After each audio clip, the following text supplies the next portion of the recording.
Donc à présent, nous allons retrouver Carlos sur les nouveaux locaux de l'Uracen situés à Amiens. Donc alors, nous allons le retrouver à présent. Ah, Carlos! Salut! Ouais. Et du coup, monsieur Carlos, où nous trouvons-nous? On se trouve là à l'espace associatif qui se trouve aux rues François Génin à Amiens, où on a nos locaux de l'Uracen. D'accord. Et donc, depuis combien de temps êtes-vous installé ici maintenant? Alors nous sommes installés ici depuis mars. Aujourd'hui, on peut accueillir tout ce qui est association et nos adhérents dans des vrais locaux. Magnifique. Et vous avez des horaires d'ouverture, des plages d'accueil? Alors on essaie toujours d'avoir des heures d'ouverture. Alors, on prend comme principe que le lundi après-midi et le vendredi après-midi, je peux recevoir les gens sur rendez-vous. Mais sinon, bien sûr, vous pouvez me joindre toute la semaine, que ce soit par mail ou par téléphone. Je suis joignable de 8h à 19h, il n'y a pas de souci. D'accord. Bon, bah vous allez nous faire visiter du coup maintenant. Avec plaisir. Allez, c'est parti, on vous suit. Et oui, effectivement, très très beaux locaux, très chaleureux, très accueillants.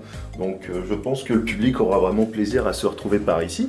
Et en somme, quelle mission conduis-tu pour l'Uracen à Amiens? Donc j'espère qu'ils seront aussi ravis que toi de nos locaux. Donc les missions de l'Uracen à Amiens, mais pas simplement à Amiens, au niveau de la Picardie, c'est 3 pôles, hein, l'échange, l'information et la formation. L'échange parce qu'il faut échanger avec les associations qui sont sur notre territoire, leur apporter notre expertise sur plusieurs dossiers, que ce soit loi 1901, la fiscalité et des dossiers plus techniques et la paye ou la gestion des ressources humaines. L'information à travers tous les petits films qu'on fait aujourd'hui, mais aussi à travers notre journal au pied de la lettre et les newsletters.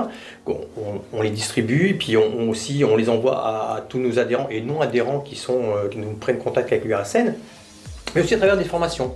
Et des formations qu'on peut réaliser aujourd'hui sur la Picardie, ce qui n'était pas fait auparavant, ou peu, parce que Thomas étant sur l'île, c'était un peu plus difficile. Donc aujourd'hui, on fait plusieurs sortes de formations, que ce soit des formations, comme je vous dis, sur la loi 1901, mettre en place des statuts, ou un peu plus technique, la paye, la gestion de la paye.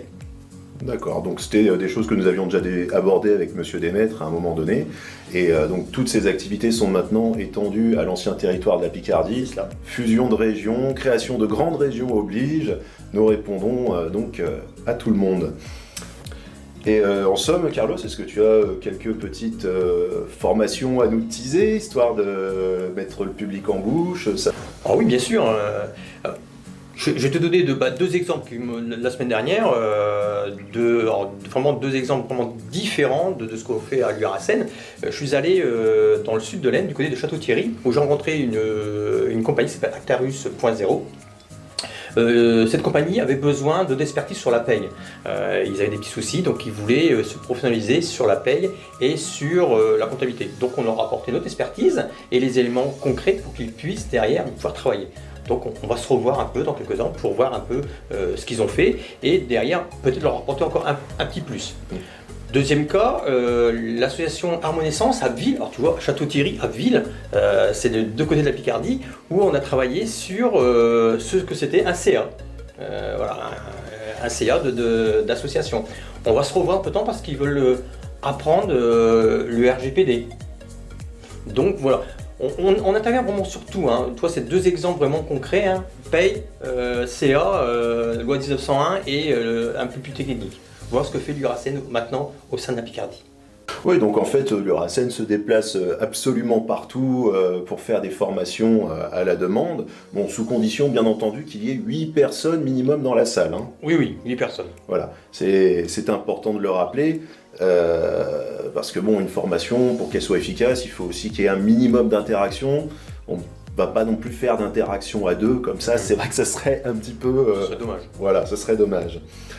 Eh bien écoute, Carlos, est-ce que tu veux ajouter quelque chose Je pense qu'on a fait le tour de la situation, mais là je vous attends simplement au 21 rue François Génin à Amiens. Je pense qu'à la fin de la vidéo, il y aura toutes les informations nécessaires pour me Voilà, contacter. donc vu que tu me devances, je vais le dire, vous pouvez donc contacter Carlos à l'Uracen Amiens, donc au contact qui s'affiche ici juste en dessous. N'hésitez pas. Et quant à moi, je vais vous retrouver dans une prochaine vidéo et n'hésitez pas, rejoignez l'Uracen, partagez cette vidéo, très très très important, partagez, histoire que l'information circule le plus possible sur le grand territoire des Hauts-de-France et que chacun puisse avoir accès à la formation Uracen et à un accompagnement sur les divers dossiers dont il pourrait avoir besoin. Je vous dis à très bientôt et puis à la prochaine vidéo, soit pour un salon des assos, soit pour une information générale. Donc nous verrons bien comment ça se présente. À bientôt.